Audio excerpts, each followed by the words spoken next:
Imagine waking up to flashing police lights in your driveway, your morning coffee turning bitter as you realize your nosy neighbor has weaponized the law against you for the crime of existing. That's exactly how my day started in the supposedly idyllic suburb of Oak Ridge Meadows, where the air smells of fresh-cut grass and unspoken resentment. I stood there, barefoot and bewildered, watching the HOA queen bee across the street smirk like she just checkmated me in a game I never agreed to play. Let me paint the picture for you. It was 7:15 a.m., the kind of crisp autumn morning where the leaves crunch underfoot and the world feels full of promise.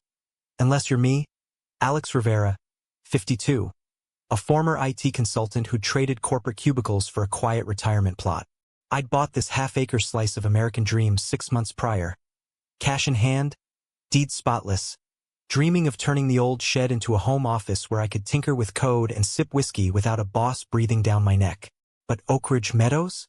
Oh, it's one of those places where community is code for conformity, enforced by the iron fist of the Homeowners Association.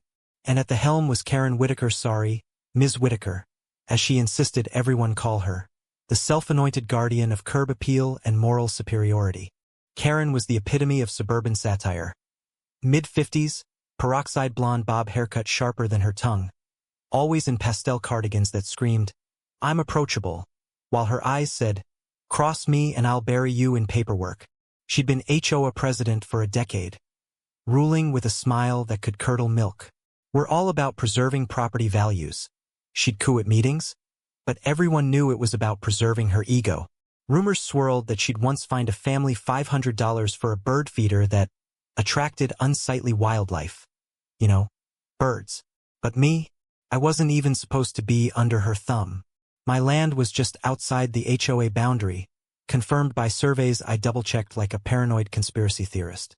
Yet, somehow, between escrow and my moving truck pulling up, the HOA had corrected the maps at the county office. Poof! My property was annexed. No vote, no notice, just a sneaky filing that smelled like fresh-baked fraud. The first sign of trouble hit like a paper cut. A certified letter in week 1, fining me $200 for an unapproved exterior modification. The offense?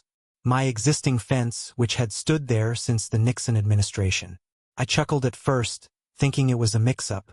Must be a clerical error, I muttered, tossing it aside. But Karen didn't do errors. She did vendettas. By week 2, she was at my door, clipboard in one hand, smartphone in the other, snapping pics of my yard like a tabloid paparazzo. "Mr. Rivera," she said, her voice dripping with faux concern. "We have standards here. That fence is non-compliant with Section 4.2 of the covenants. It disrupts the aesthetic harmony."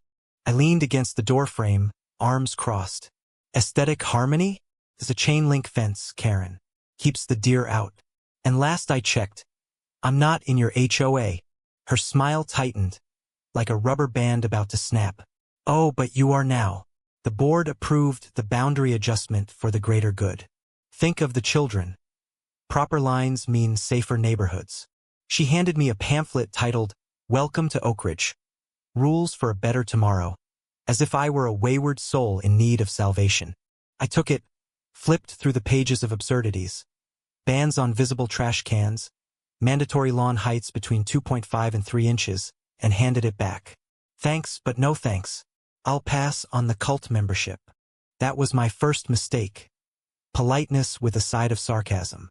Karen's eyes narrowed. "Refusal to comply could lead to liens, Mr. Rivera. We're just maintaining order." She turned on her heel, her sensible pumps clicking away like tiny judgments. I didn't respond right away. See, I'd been through the rumor mill before. In my old job, whispers about "that guy who hacks systems for fun" followed me after a harmless prank went viral. I learned to observe, document, and strike when the iron was hot. So I started a folder, emails, photos, even a timeline app on my phone. Little did I know this was just the appetizer. The escalation kicked in like a bad hangover. Week 4 brought a $1,000 fine for unauthorized landscaping. I'd planted a vegetable garden in my backyard, tomatoes and zucchinis that dared to peek over the fence. The letter read like a sermon. Such modifications require board approval to ensure they align with community values. Values? Like starving squirrels were a moral imperative? I fired back an email. Not your jurisdiction. Cease contact. Short, sweet, and apparently incendiary. Karen's response? She showed up with reinforcements. A board member named Ted. A balding accountant who nodded like a bobblehead. Alex, she said, using my first name like we were pals. This isn't personal, but if you don't pay, we'll have to escalate. Liens can lead to foreclosure. We hate to see good people lose their homes over stubbornness. I raised an eyebrow. Good people? You mean like the Johnsons down the block, who got dinged for a kiddie pool that promoted mosquito breeding? Ted shifted uncomfortably. Karen's smile didn't falter. They complied eventually. Harmony restored. I shut the door without another word. But inside, I was seething. Whispers started circulating. Neighbors murmuring that I was that antisocial type, probably hiding something illegal in that shed. Karen was a master manipulator, seeding doubt at block parties with lines like, "It's sad when newcomers don't appreciate our traditions." I stayed silent, but my folder grew thicker. Then came the morning of the cops. Blue and red lights painting my house like a disco from hell. 2 officers approached, hands hovering near holsters. "Sir, we've got a report of a squatter refusing to leave HOA property. You mind stepping out?" Across the street, Karen stood with arms folded, her expression a mix of triumph and sanctimony. I set my coffee down slowly. Officers happy to cooperate. But first, let me grab some documents. I returned with my arsenal. Deed, title, original surveys, county records showing the sneaky annexation. Laid it all out on the cruiser's hood. The lead cop, Officer Ramirez, flipped through, his brow furrowing. He pulled out his phone, checked the plat maps. "This doesn't match the report," he muttered, then turned to Karen. "Ma'am, this looks like a civil dispute, not criminal." Karen's face flushed. "But he's violating covenants. Unapproved structures." Ramirez sighed, the universal sound of a cop dealing with nonsense. "HOA rules aren't police business. Take it to court." He handed me his card. "Document everything, sir. These types can be persistent."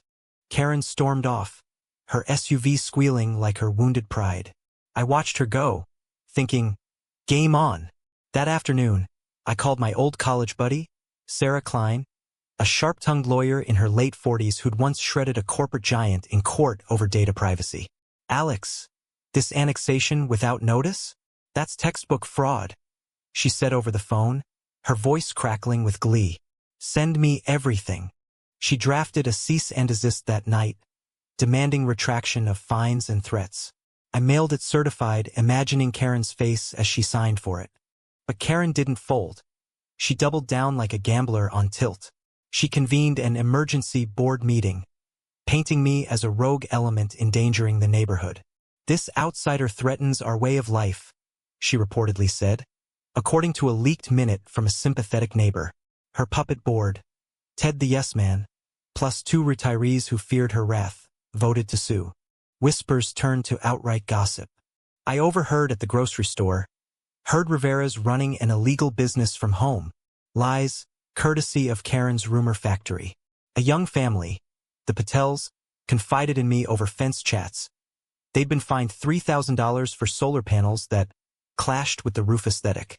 An old vet named Gus nearly lost his place over ballooning fees from a missed payment during chemo. Karen wasn't just controlling. She was predatory, skimming off the top. Sarah dug into the HOA finances. "Jackpot," she texted a week later. Over $150,000 in consulting fees funneled to Karen's personal LLC. "This is embezzlement, Alex. We're countersuing for fraud and harassment." The harassment ramped up like a bad sitcom. Inspectors, hired goons in polo shirts, showed up bi-weekly, peering over fences, one even hoisting himself on my recycling bin for a better shot. "Just documenting non-compliance," he'd yell when caught.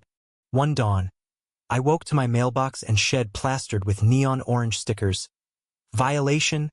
Remove immediately." They stuck like gum on a hot sidewalk, requiring Gougon and elbow grease to scrape off. I chuckled bitterly, Karen's tantrum in adhesive form. My neighbor, Jamal, a burly mechanic with a heart of gold, caught it on his Ring camera. "Trespassing, bro," he said over beers that night. "Time to fortify." I installed cams everywhere, motion activated, cloud synced, the works. My shed became a surveillance hub. Then the creepy text. A photo of my car at Lowe's, captioned "Eyes on you." Anonymous but traceable to a burner app. Sarah laughed when I showed her. "They're desperate. Keep cool, we're building a case." I grinned. "They think I'm rattled? I survived corporate espionage scandals. This is amateur hour." Week 8. The HOA sued, claiming the corrected map bound me to their covenants. Sarah motioned to dismiss, subpoenaing records. Cracks appeared. The annexation was bogus. No public hearing required by law. Worse, the HOA was drowning in debt. A $1 million loan for a fancy gazebo and tennis courts, unpaid for 2 years. The bank was foreclosing. Sarah called late one night. "Sit down, Alex. If you buy the common areas at auction, state law lets you dissolve the HOA if they're insolvent." My mind raced. Let's make it happen. I tapped savings, borrowed from my sister in Cali, and launched a GoFundMe. End HOA Tyranny in Oak Ridge. It exploded $200K in days, fueled by Reddit threads and viral tweets. HOA horror stories poured in. Apparently, everyone hates these mini dictatorships. Auction day.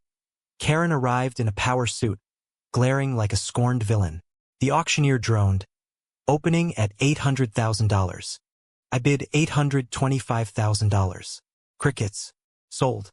Holding the deed felt like holding Excalibur. Sarah hooped. "You own their playground now, Alex. Congrats, landlord." Karen's desperation peaked. An injunction claiming theft of assets. Judge tossed it in minutes. Then her mask slipped.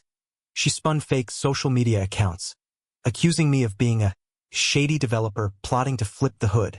Jamal traced the IPs to her address. We leaked to the press. HOA boss busted in online smear fest.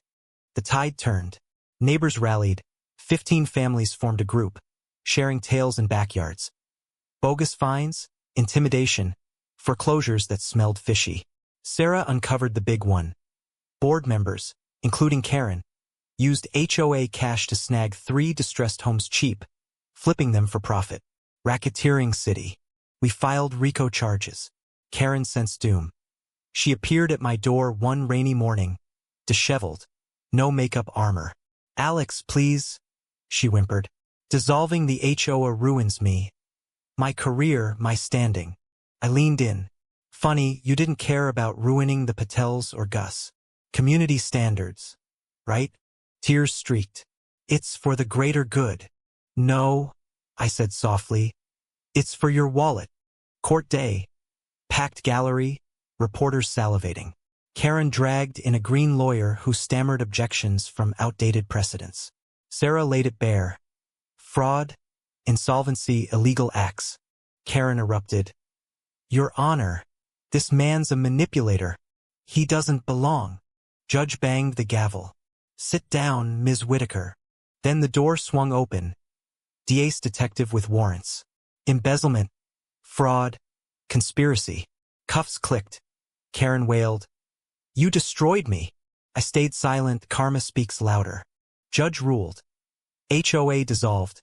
Sarah as receiver. Cheers erupted. Outside, mics thrust. "How's it feel to topple the tyrant?" "It's about reclaiming freedom," I said. That night, Jamal brought Bruce. She thought she was queen. Turns out, just a thief with a gavel complex. We laughed till dawn. Ripples spread. 2 bored cronies arrested. One sang like a canary. News cycles hammered HOA reform. A bill dubbed Rivera's Reform hit the legislature. We reborn the remnants as Oak Ridge Community Coop. Nonprofit, transparent. Dues slashed from $400 to $50. Streamed meetings, no more petty rules. We repainted the gazebo vibrant, hosted a town hall. I spoke. I came for solitude, got siege. But we built better. Slides showed old budgets, missing funds, lavish expenses, versus new, accountable. Applause thundered. Sarah announced, foreclosed families reclaimed homes with payouts. Gus teared up, thought I'd die homeless. Standing O. The meeting morphed into a fiesta. Grills, tunes, kids frolicking sans fine fears. Irony? Karen's old showcase gazebo now pulsed with genuine community. Months on, the coop thrived. Garden plots yielding bounty, scholarships for local youth. I funded the first teaching coding in my office to a budding engineer. Karen pled guilty. 2 years inside, restitution, banned from boards. Her McMansion foreclosed to a family fleeing. Another HOA. Me? I host workshops. Jamal drops by with 6-packs. Porch sunsets. He asks, regret the fight? Never. Victories and waves. Hello. Fearless laughs. A hood healed. So, tell me, in a world where order masks oppression, is fighting back rebellion or righteousness? Drop your take. Did Karen deserve her fall? Or was she just doing her job?